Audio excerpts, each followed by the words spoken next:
Yun, good morning mga lods. Welcome back muli sa ating munting daily routine mga lods. Daily routine mga ha. June Fishing TV mga idol.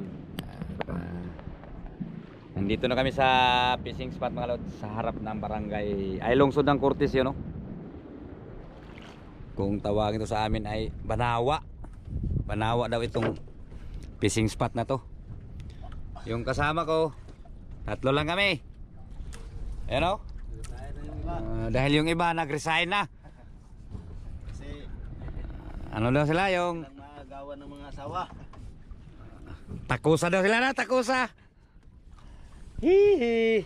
Ito, may marami daw silang mga importanteng mahalagang bagay na inaasikaso.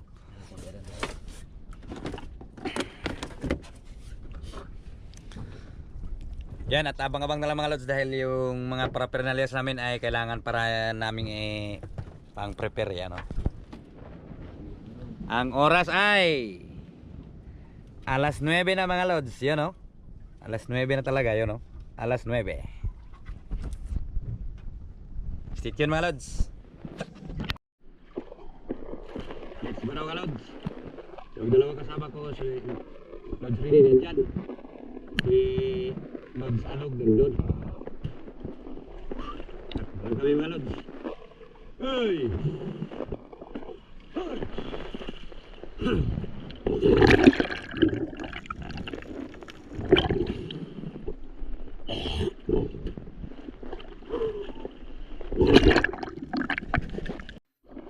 Ay, boy na maano mga lods.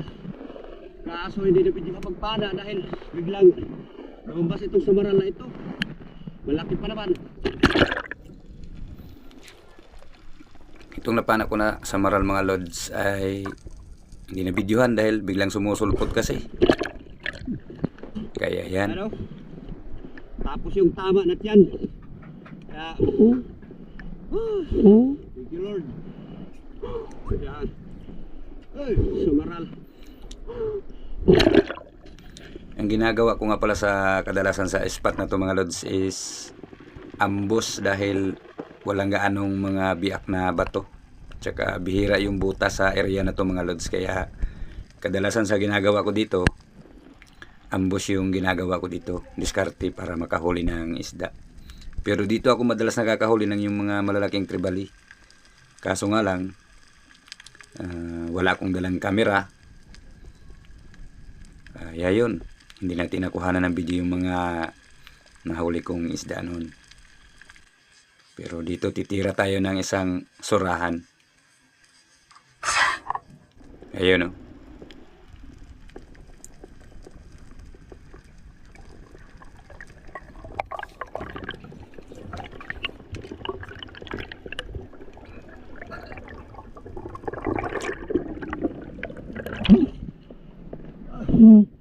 Surahan, lahos.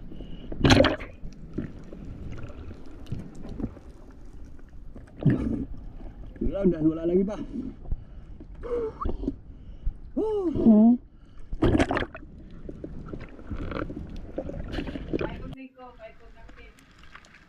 At dito mga lods, si Kandive,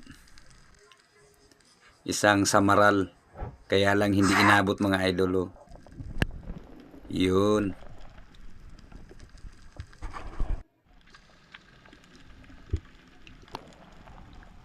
At dito naman sa area na to mga lods, yung hinahunting ko dyan yung isdang surahan na ano, yung local or dalilan kung tawagin to sa amin. Kaya lang parang mailap mga lods, ayaw lumapit. Tapos titira na lang sana ako dito ng yung mga surahan na kulay itim or lahos kung tawagin. Kaso yung nangyari, malayo na, distansyado na. Kaya hayaan na lang natin at maghanap ng ibang area. Dito nakakita ako dito mga lods ng isang isdang sweet lips. Di naman gaanong kalakihan pero kailangan kong gapangin dahil medyo may pagkamailap. Siguro nadaanan na ito ng yung mga kasama ko. Kaya medyo mailap na. Pwede na rin ito pang ulam. At pwede na rin pambenta. Kaya ginapang ko ito mga lods. At yun. Yun na nga yung target ko mga lods. Yan. Isang sweet lips. Oriental sweet lips. Di ganang ganong kalakihan pero pwede na to mga lods.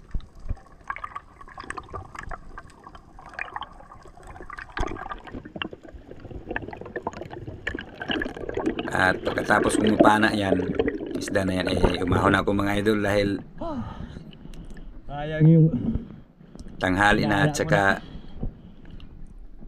giant tribali mga lods. gutom na rin mga lods dahil mahaba-haba na rin yung oras na naubos ko sa paglalangoy pagkahanting ng mga isda kaya gutom na mga lods. Ito sweet lips, pwede na to. Pangulam.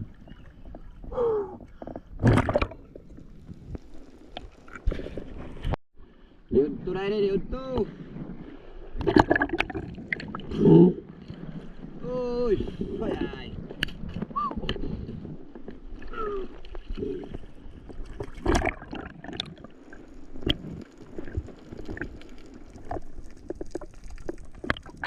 Ay, kuha. Ay, kuha ani oy. Ay. Oy.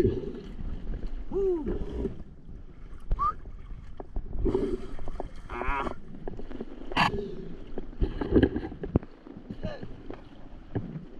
Ay. Ha? Ano nga na oh? Kuha nga lang. Di ay, kanay. Pero pila ra kabuk na videohan ako ani mga idol.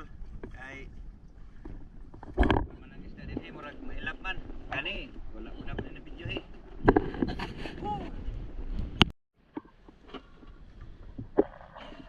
Tanghalian mo na mga idol oh. Ano? Ha? Ilaw. Ikan sa Maribalaw. Ilaw. Kain.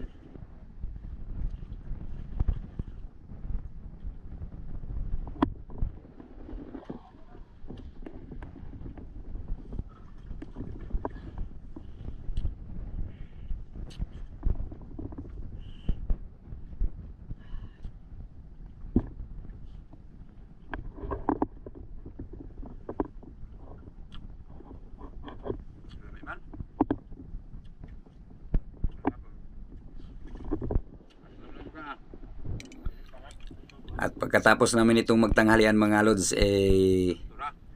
sumisid pa kami ulit bandang hapon na. At ito naman yung bumungad sa akin.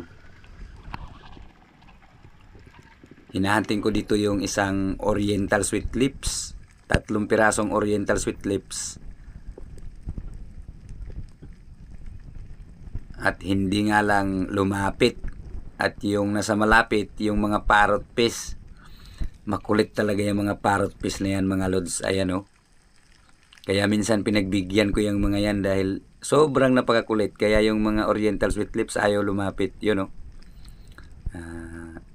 Lumayo yung oriental sweet lips. Ayan yung mga parrot fish na yan. Kaya lang. Ayun. Umahon ako dito sa time na to mga lods. Tapos nung pagbaba ko ulit, pagsisid ko ulit, ay ito ang nangyari mga lods. Yan. Isang king mackerel mga lods. Kaya yun, hindi ko na-open kaagad yung camera dahil biglang dumaan sa harapan ko mga lods at medyo may pagkamailap. Talagang umaabanti palagi kaya hindi ko na nagawa pang iyon yung aking camera mga lods. Pero at least andyan na siya mga idol, nakatusok na mga lods. Sa awa ng Panginoon, secure naman itong isda na ito mga lods. At yun, nahuli ko siya. Yan, yung king mackerel mga lods. Medyo may kalakasan na rin dahil nasa 2 kilo mahigit ito mga idol. Ang laki nito. Ayan o. 2.9 ito mga lods. Ang laki nito. Medyo malakas pa talaga. Pero tagos naman yung pana. Kaya di na siya nakawala. Thank you, Lord. Yan. Ay! Ayun, tangigi. Ay! Biglang dumaan doon sa likuran ko mga lods. Doon pala sa kabila. Ay! Di nga lang na video at pagpana. Ay!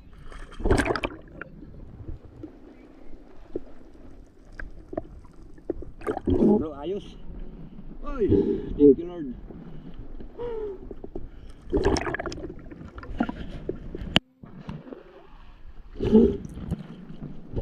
Salamat tangigi mga lods kay sabod. Agoy.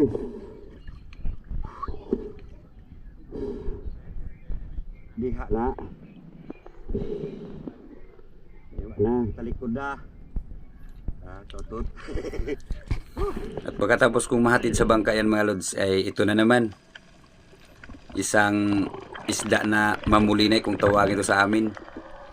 Hindi ko rin ito nakuhanan ng video pagpana mga lods dahil ambush yung ginawa ko. At hindi nga lang naka-on yung camera ko. Akala ko naka-on na yung camera ko, hindi pa pala. Kaya yun, tinamaan na yung isda bago na-on pa yung camera. Sayang, ganda pa naman ang isda na ito mga idol. Saka ang ganda ng paglapit niya sa akin. Tuloy-tuloy talaga yung pag-abanti niya sa akin. Kaya maganda yung tama mga idol. Ayan o. Hindi na siya nakapalag dahil maganda talaga yung tama sa isda na to. Para pagkapatlong. At yun, yung ibang video ko na-delete na at ito yung last Ay, pangalawan si Madam. video na nasib ko mga idol. Nanay pangalawan si My Love. Ay, thank you Lord. Pero pauwi na kami nito mga lods. Nung naisampa ko yan sa bangka ko mga idol. Nung naihatid ko yan sa bangka ko, umuwi na rin kami nito dahil hapon na. Hatid ko muna sa bangka ko mga idol. Ayun ang bangka ko. Yun, gabi na mga idol at ginabi na kami ng pag-uwi dahil malayo kasi yung binibiyahe namin mga lods. At pasensya na nga pala kayo mga idol dahil yung ibang video natin, yung ibang video ko na-delete dahil nag-full memory yung aking underwater camera mga idol. Kaya yun, yung ibang video ko na-delete. Sayang yung mga video dun sa isda ko na nahuli. Nasama dun sa pag-delete ng yung mga related videos ko pa mga lods. Pero bago matapos ang video natin mga idol, ay nais ko lang i-shoutout itong mga idol natin na nagpa-shoutout dito sa ating munting tahanan mga lods. At unang-una, shoutout kay Robert Rama, ayan, 6462. At kay Birds TV, J. Spear Fishing, and Dennis De La Cruz and family from Naik Cavite. And ayan, shoutout sa lods. At kay Kini TV, shoutout sa idol. And Father and Son Fishing Adventure, ayan, shoutout sa lods. At Olim TV, Olim B channel and 1192. Shoutout sa iyo lods. At si Badung Vlog, ayan, shoutout sa iyo idol. And Mandaragat Rian TV, ayan, shoutout sa iyo idol. At shoutout din kay idol Danilo Adalim and Chad Prince Adalim from Santa Rosa, Nueva Ecija, ayan, shoutout sa inyo idol. At siyempre shoutout din sa mga idol natin, mga vlogger na lagi nandiyan naka-tune in. Unang-una kay Idol Yayang B dyan sa may Barangay Balibadon. Kabarangay ko ito mga lods. At siyempre kay linulmuto ng Tandag City, and yan sa lungsod ng Liti. Kay Rapis Per Fishing and Rinan Fishing Adventure, ayan. Sa Magutol, shout out sa inyo mga lods. At kay Jun TV Vlog, tagalite rin ito mga idol. At sa sister niya na si Master TV. Ayan. Thank you so much sa inyo mga lods, and shout out. Ayun. Siyempre sa mga silent viewers natin, maraming salamat sa inyo lahat mga idol. Lalong-lalo na dito sa Lubcon Baybay na laging naka-tune in yung mga idol natin dyan. Ingat kayo palagi mga lods. Yun, sa mga kababayan natin mga OFW, migalap shout out sa inyo lahat mga idol. At sa gusto magpa-shout out is mag-comment lang kayo sa video ko na to para sa next upload. Maisali ko na rin kayo sa shout out natin mga idol. Ayan, next upload natin mga lods is D-dive pa rin tayo mga idol. At kung nga pala mga lods, kung ikaw ay bago pa lang napadaan dito sa aking channel, huwag mong kalimutang mag-like, share, and subscribe, and then pakit mo na rin yung ating notification bell idol. Yun. Kita kits and peace mga idol.